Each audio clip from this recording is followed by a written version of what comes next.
Welcome to the Rev Engine podcast, where we help B2B CEOs and revenue leaders get clarity on how to align sales and marketing, build a high-performing revenue engine, and accelerate revenue growth for their organizations. I'm your host, Jeff Davis, author of award-winning book Create Togetherness and founder of Rev Engine. Hey, it is Jeff Davis with another episode of the Rev Engine podcast, where we help B2B CEOs and revenue leaders align sales and marketing, transform the revenue engine, and accelerate revenue growth. I am very excited to have our guest today, Hans Dekkers from IBM. He's actually the general manager of IBM North, Central, and Eastern Europe. I want to make sure I got that right because it's a newer role for him. We had the pleasure of meeting, I think 2 years ago. We did a live webinar for LinkedIn focused on the topic of sales and marketing alignment. I felt that him and his colleague, Allison from IBM, had some really great ideas about how we approach this from a technology lens. Obviously, IBM is a leader in the space of technology, and a lot of things they're doing are really exciting. And so when I had the opportunity to reach out to him, he was kind enough to come on the show and give us some more insights about how him and IBM are looking at how we transform our revenue engines and how we really accelerate our transformation of the organization. So Hans, I don't want to steal too much of your thunder because I want you to tell your journey of how you got where you are, and then we will jump into the show. So Hans, take it away. Awesome. So Jeff, a very good morning. I know it's early for you, so really good to see you up bright and smiling. Very grateful to be on the show, Jeff. And glad to it's have good you. to see you again after all those years. Yeah. We survived COVID, thank God. Yes. So a little bit about myself. You're correct. I'm leading North, Central, and Eastern Europe for IBM. This is a grouping of 35 countries, $110 billion of market opportunity for us as an IBM company. A very diverse set of countries. Awesome talent, absolutely amazing to see how much talent there is. There's a lot going on in our region, from what happens with the war in the Ukraine to obviously a lot of defense discussions, cyber, the consolidation back into countries. So there's a lot happening, and obviously we're just coming out of COVID. Where digital transformation in the end is turning into reinvention. But we can talk about that later, Jeff. A little bit about myself. I've been all around the world, born in Holland, but lived my majority of my life in Asia, China, Singapore, Australia, Indonesia, many different parts of the world for IBM, almost in all corners of our company. Have led our digital unit and since January back to the European region, and it's an absolute delight to be able to govern this part of IBM as IBM is ever transforming and actually reinventing itself. So a little bit about myself, Jeff. Yeah, one of the things that is so important to me as I build out this platform is to have a global perspective. I think many times, and I'll be really transparent with folks, us in the U.S. get kind of only focused on ourselves, right? And, even when I had the Alignment podcast and other, interviews and that sort of thing, it was always great to have a international and global perspective because, especially someone like you that is multinational and other leaders even in the U.S. that are multinational, different regions are at different stages of their digital transformation. They have different challenges, EU versus, the US. So that's definitely one of the reasons I wanted to have you and other colleagues that I know across the world to come in and weigh on this topic. So I'll start with digital transformation. For most organizations, it's actually accelerating. We've gotten past the point where, we need to digitally transform. Now things are actually getting faster. So I wanted to see from your perspective, what are some of the challenges that, your customers are facing when they're trying to actually make this process go faster? And I know that it's hitting up against some kind of critical business functions. So I wanted to get your initial thoughts on that one. Excellent question, Jeff. And maybe before I go into the challenges, let's look at the urgency to build new businesses, right? Because if you look at digital transformation, we did 10 years of digitization in under a year. That's how fast we went as a global society, driven by COVID. But really, if you look at the new businesses and the urgency that creates this new advantage, you have to look at four things, I believe. One is technological innovation. The other one is customer centricity, ecosystem co-creation, and then sustainability. Those are the four major urgencies I have seen in the last year, 1.5 years, that are really driving this transformation, which then turns into reinvention, as I said in the opening. But surely that comes with a lot of challenges, because digital transformation is accelerating. And what we have been seeing, and what I've been seeing, is that it extends to mission critical processes.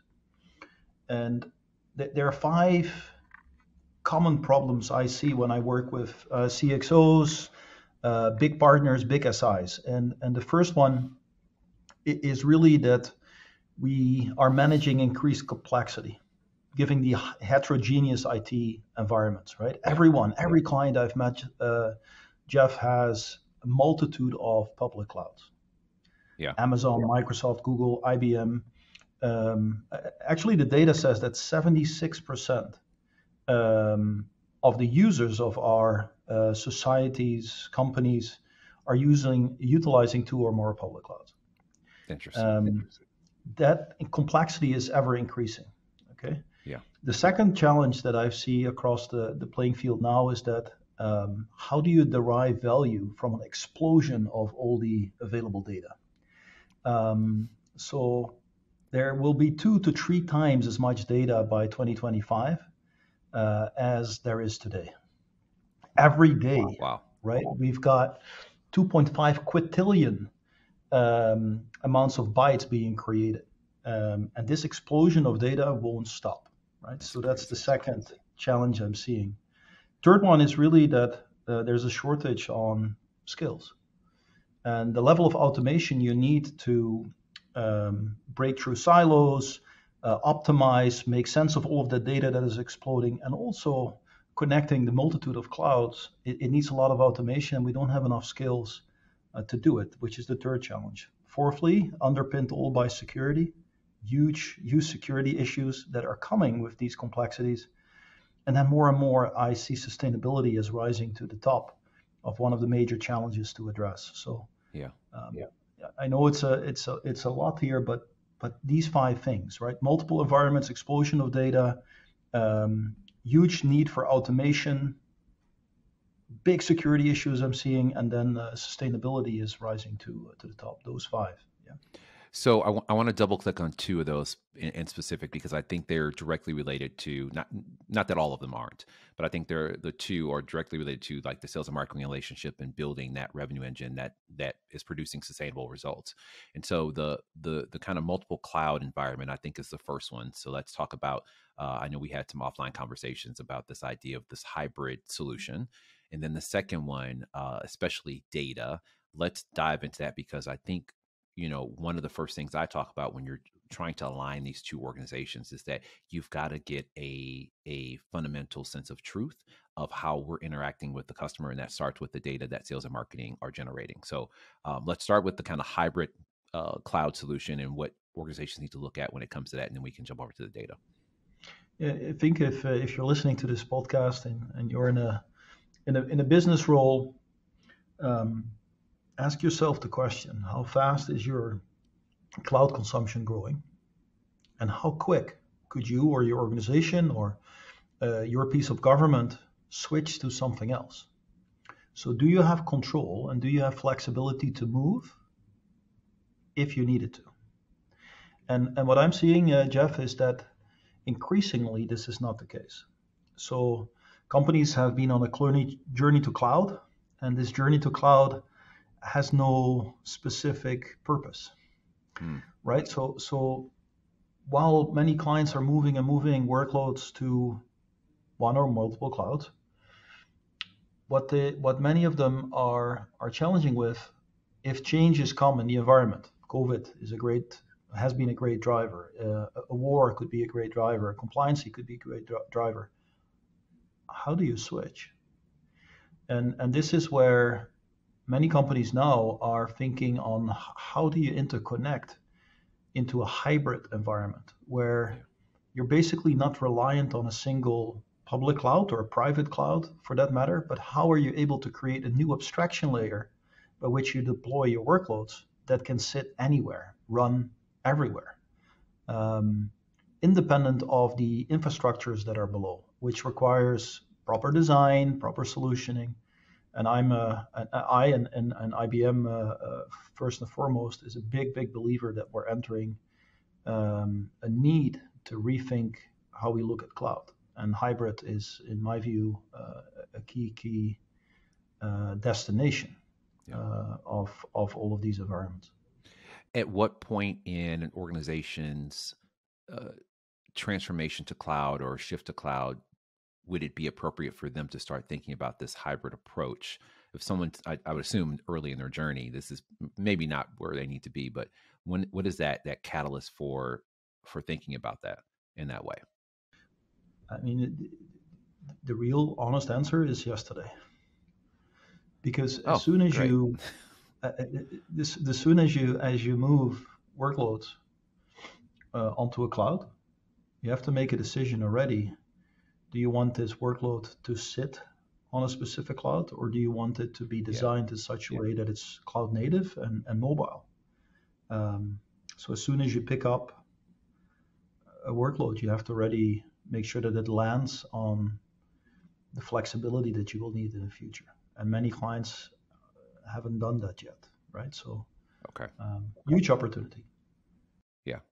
So let's shift to the data piece, because again, I've seen for quite some time this be one of the key challenges of aligning these two organizations. You can add customer success to that as well. Um, let's get a little bit perspective on how do you align this data across the ecosystem, because I think it's one of the reasons that you see the head of sales, head of marketing come in and have two different versions of reality, and the GM like yourself or the CEO is like, so which one of you is lying? What are your thoughts on that one? So data first, right? It's the opportunity of our lifetime, but it's also the plague of our lifetime, Yeah, I totally agree. um, right? Because if you have this amount of data becoming available, um, you have to make sure that you make sense of it.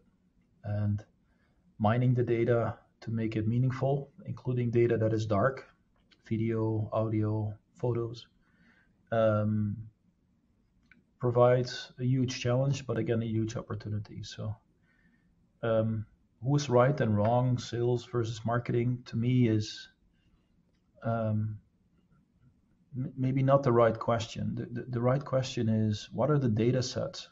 What are the variables that we actually need to agree on that we're going to use to steer a business? And make sure that those variables and call them KPIs are clear to everyone. Hmm. Um, and then you could say, okay, which parts are specific for marketing that then connect onto a sales and vice versa across the full ecosystem, um, not just within a specific business unit or company, or you have to look at the wider ecosystem. And are there, in your opinion, any particular types of platforms or solutions that organizations can use to start that process if they have disparate data all over the place? It may not even be centralized to begin with. Like, how do they start that process? Excellent question, right? So IBM, but also others have a multitude of tooling to ingest and make sense of data, structure it, analyze it, and then basically extract value of it. Depending on the industry, depending on what type of problem you're trying to solve, there are very specific software tool sets um, that could be used, right? And I mean, when you look at sustainability, it's actually a really cool example because sustainability, if you understand the full end-to-end chain of, for example, energy consumption, Hmm. if you understand the end-to-end and visualize it, you could see where downstream or in the front you will have the highest impact of solutioning energy consumption. Maybe it's not the data center that is consuming too much of your energy. Maybe it's a single pump that sits somewhere in a refinery, or vice versa, right? So identifying the full end to end and seeing all these elements is something that companies need to do, and and IBM, but also others, have very specific industry-specific tooling for it that could greatly help CXOs making the right decision. Yeah, I love that. I was reading a report recently. It's the 2022 Customer Acquisition and RevOps Team Benchmark. So it's a joint paper between Revenue.io, RevOps Squared, Tenbound, and Demand Base. And what I thought was interesting, because it justifies the fact that I should continue to do this work, that we really are stagnant when it comes to this idea of aligning sales and marketing. So I know a lot of us was like, oh, why are we still talking about this? This is a buzzword. We're done with it. But it still remains a challenge. And so in that report, they show that about 28% of organizations report, and this is self-reported, obviously, they're very aligned, while 43% report they're somewhat aligned, and then the remaining 29% are neutral or negative.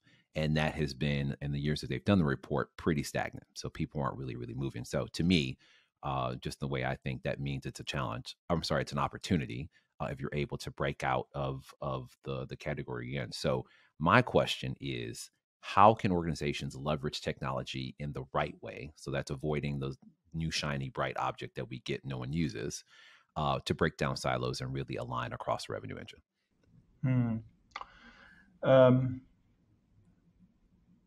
So how is a really interesting question, right?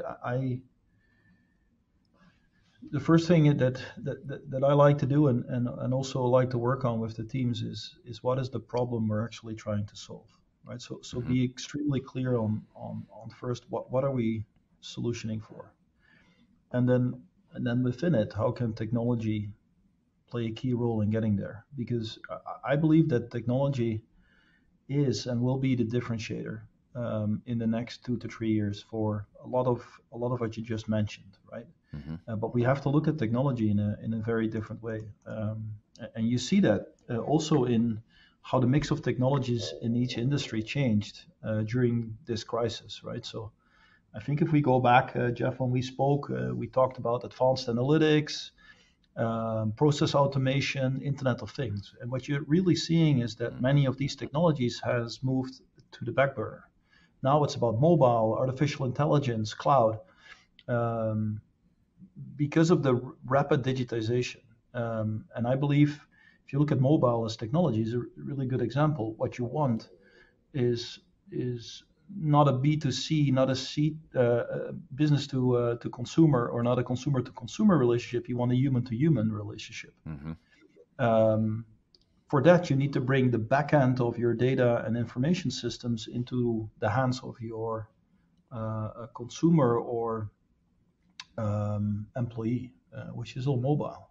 But to get all of that data synthesized across your full Yeah. organization, horizontally integrated, presented in such a way that it's readable, usable on a mobile device intuitively, um, is a really interesting problem to solve. So you said something that was interesting in that. Let me ask a question, because I have my own POV and what I've seen. But do you find that most clients you're working with, or most companies that you engage with, are just adopting technologies because they feel like they have to, versus actually asking the question, what are we trying to fix? Because when you said that, I was like, this is interesting. I don't know that organizations are pausing to say, like, what are we actually trying to fix? So I wanted to get your POV on that one, to see what you're running into.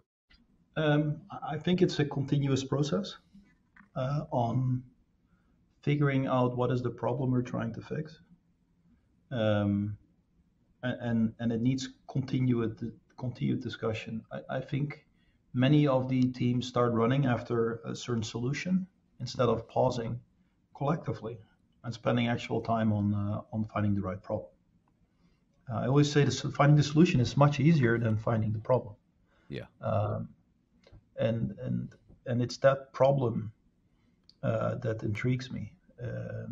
And I think for true digital reinvention, it's finding the right problem that is actually making the difference for many of the companies. So And do you feel like that problem will be completely different based on the organization, or do you feel like there are some fundamental problems that are true across businesses? mm, that's an excellent question.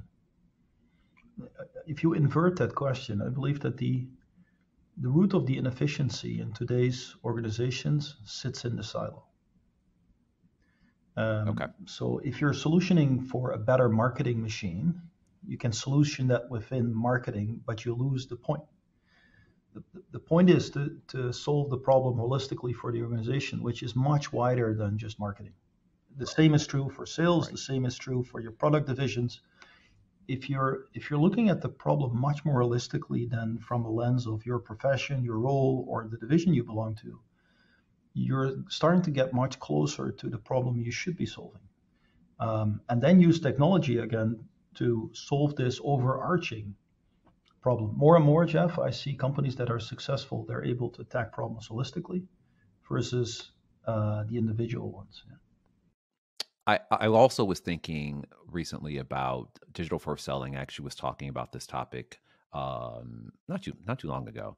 And one of the things that came up in the conversation, this is more specifically for sales leaders, but I think it could apply across all revenue leaders, is how do you look at assessing the digital acumen of your people first, and then secondly, how do you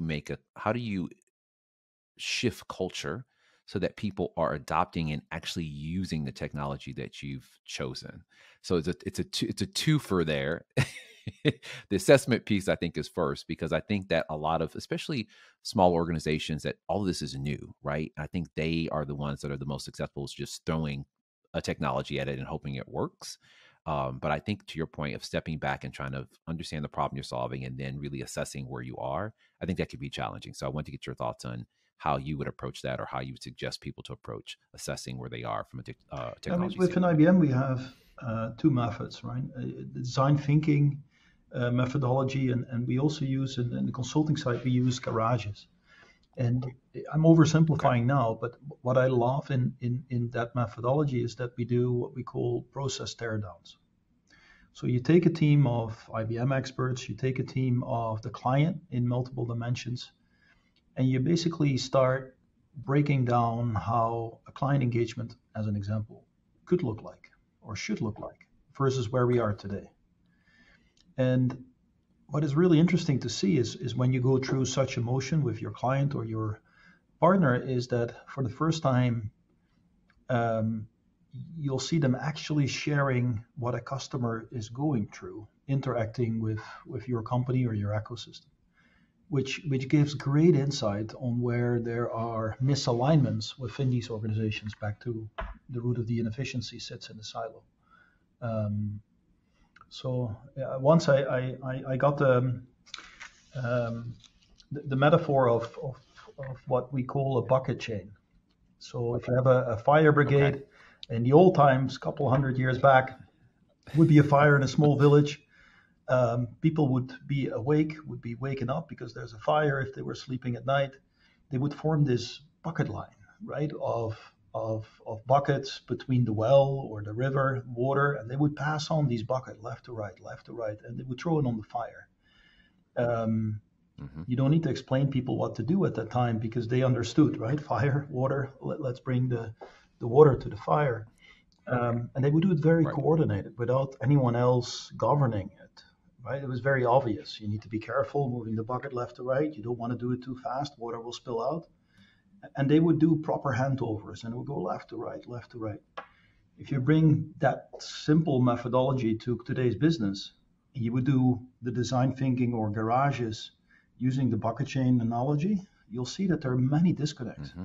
Some will come with buckets, the other ones would come with big baskets, some would come with water, some would come with sand, right? Yeah. Um, Yeah. and I believe that making the end-to-end visible together with a client or a partner across the full ecosystem, I think shows great insight. And then technology can fill in a lot of the blanks that actually have existed for many years and have been supplemented by people working harder, not smarter or more efficient or rethinking processes, which I believe Yeah. is a huge missed opportunity. Yeah. I like that metaphor. You made me think of something I advocate for, is really being crystal clear on your buyer's journey. I think this historically has lived within marketing only, which I think is a huge miss. Not only has it lived in marketing, but a lot of times marketing isn't really talking to real customers. So what you made me think of is as we build these buyer's journeys, it really should be a team sport of getting input from the sales team, the customer success, because they're all going to see different pieces of actually how customers buy. And I think what's even more critical, and stereotypically, I think this is probably where we get insights from sales, is what's happening behind closed doors that's not officially a part of the process, right? We know there's politicking. We know that people have to have conversations, they're meeting, and we're a lot of times not invited to those meetings. But the more insights we have on those, we'll be able to influence those internal conversations. So if you're not holistically creating that journey together, it's a huge Absolutely. miss. And it goes, I'll give you an example, right? So if you're in a product business and you're selling hundreds of products, are you actually tying the support tickets that you have at the back end of the process? Are you tying them back into your sales? Mm, So if you have many sales, which is great, if you're in sales and marketing has done a good job, how many support tickets is it generating? Is it one on one? Is it 5% of the sales done is results in a support ticket? And then yeah. how do you solve backwards, right? To optimize and get a better client experience up. How long are people spending on your website? Do you need to optimize for it? What about the pricing competitiveness, right? Are you dynamically doing that? What are your partners Mhm. telling you about these processes? So as a leader, more and more, you have to be informed across the full holistic end to end to actually govern it and to get to a better customer experience as maybe where you are today. And digitization has a huge role to play in all of that. Yeah, because you really speak to the importance of looking at retention, not just net new customers. Because especially in the SaaS space, and I think this is true across other B2B organizations, we are so focused on uh, new revenue, new business. And obviously that's important, right? Like I'm not minimizing that. But many times if you just can keep the people that you have, because we know it's easier to sell to customers and keep customers than it is to get new customers, that many times will help you kind of achieve your overall revenue growth goals. And to your point, I love that are you looking at that end to end process, because there can be things that are happening in the back end that are causing people not to renew, and or or tarnishing your brand, and folks talk to other folks and you don't want to work with them because of XYZ, but they're never going to tell you that. You're just going to find it extremely challenging to engage with them. So I love that you added that as well. And so then to the cultural piece, because, and again, this is more so for me from the sales lens, because, and I don't want any of my sales leaders to beat me up, but when I wrote the book Create Togetherness, there's two actual transformations that I feel are happening, right? There's the functional transformation of marketing sales, just interacting with the modern customer, but modern buyer. The second, obviously, is alignment between the two. I find that a lot of sales leaders are challenged with getting, especially tenured salespeople, to change their approach and really adopt this kind of digital first mentality. So I wanted to get your idea or your thoughts on how do you get people excited about, and many times changing their workflow and doing something different that starts with using digital, or starts with using technology in a different way. So first of all, I love people with a lot of tenure because the experience that that group has is absolutely priceless when you look Yeah. at especially process reengineering. They know so much about the small little details that you won't find on PowerPoints or um, on simple meetings, debriefs, and the experience is incredibly important puzzle of getting to actually a new business model. Now, Hmm. um, I also believe that it's difficult for people in general to make a jump from this is the way we used to do things versus this is the way we're gonna do things. And therefore, the mix between um, younger, more tech savvy people and that of experience, I always have found to be brilliant. And not only age, but also the diversity, right? So male, female, different cultures, different backgrounds, and I'm a little bit lucky and privileged because I've been all over the world and I've seen the differences between what teams bring to the table, how they think of problem solving, And I've always felt that the combination between an open, experienced person and someone that is new, fresh, and young is really beautiful, Jeff. So how do you do it to bring the diversity together? Is 9 out of 10 times the solution. Because if you go after a certain problem with only young people, especially in Hmm. mission critical, especially in the enterprise space, you're only gonna address a certain percentage. If you're only gonna go Yeah. after it with a certain group of tenured people, you're gonna miss the flexibility and the speed that you need because of new technologies. It's the combination that makes a difference. So I love this, and it wasn't necessarily on my list of things to talk to you about, but this is a conversation I think that I'm hearing more and more because now we're shifting into having four generations under one roof. So as a leader yourself, I completely agree with you that we have to figure this out, and I think the organizations that are able to stitch these two or three generations together in a meaningful way will accelerate themselves above the competition. How are you looking at facilitating those connections and making that happen as a leader? And this is gonna sound cheesy, Jeff, right? But I'm gonna go back to spend more time on finding the right problem. Because if Okay. you across a diverse team zoom into the problem and everyone aligns and agrees to, all right, this is the problem we're going to solve, you're 80% there. Because the intelligence that an experienced team member will bring to the table versus that of a younger person is is just very cool to see.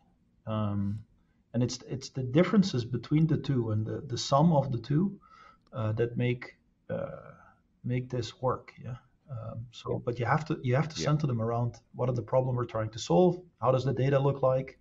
Take the emotion 9 out of 10 times out of it, and just make it a very factual process re-engineering endeavor to solve a problem in a very different way than maybe traditionally the enterprise have done. Yeah. I like that.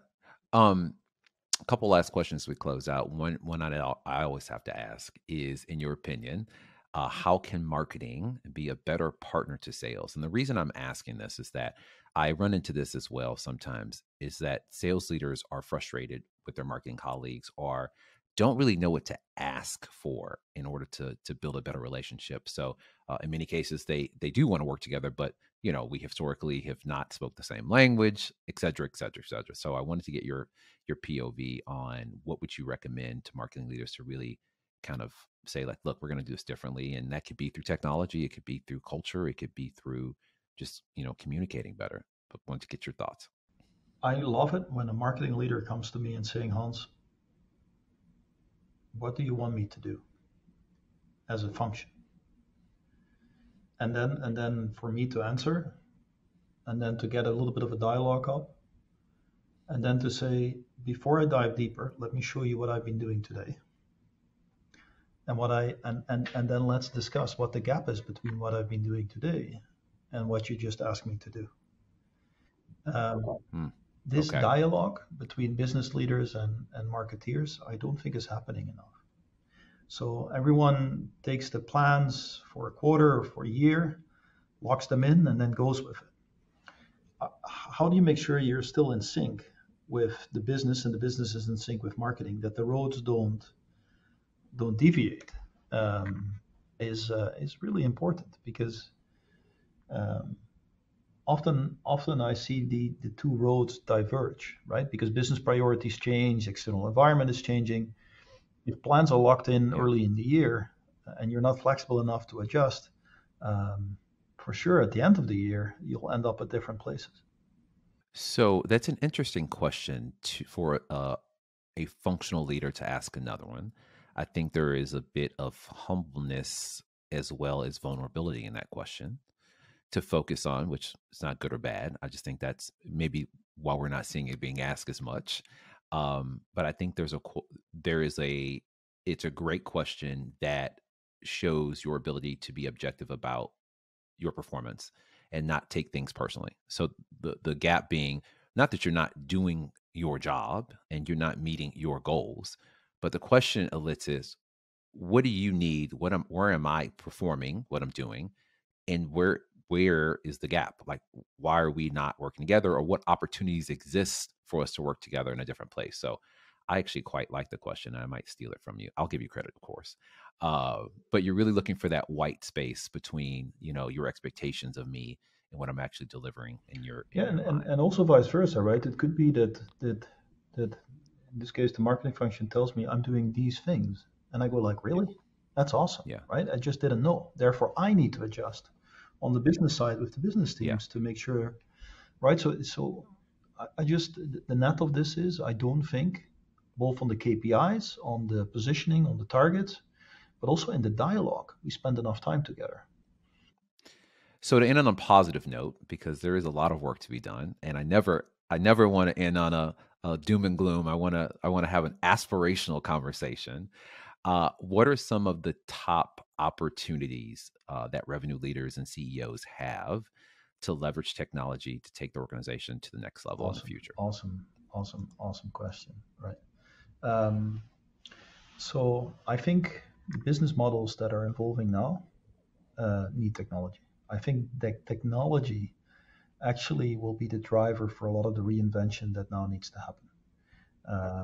And by understanding it, seeing it, using the right AI, the right hybrid cloud methodologies, I see a lot of our businesses accelerating and excelling.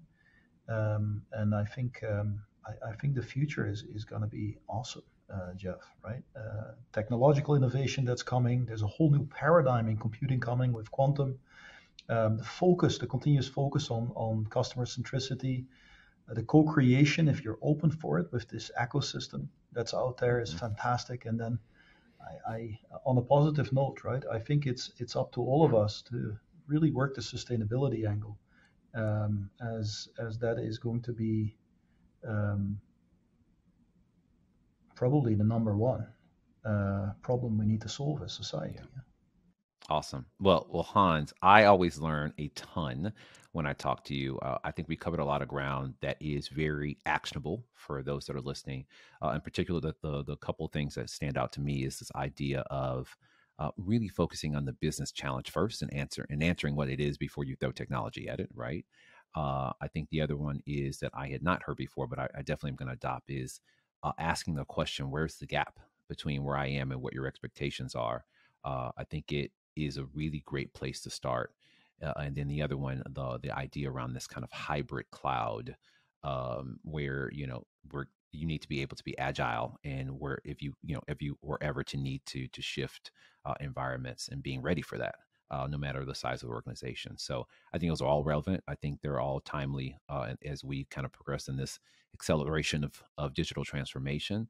So with that said, where can folks find you if they want to learn more about you and what you're doing at IBM? Um, First off, it's not about me. Go and read about IBM and what we're doing as a company, because I believe we are at the forefront of a lot of what we discussed today.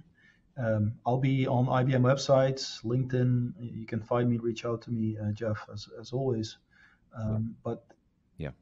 I mean, just look at what we as a company, but also some of our colleagues are doing and what technology is actually achieving. And again, I mentioned quantum briefly. There's a whole new paradigm coming that I think is very, very exciting, Jeff. But that's for a different podcast.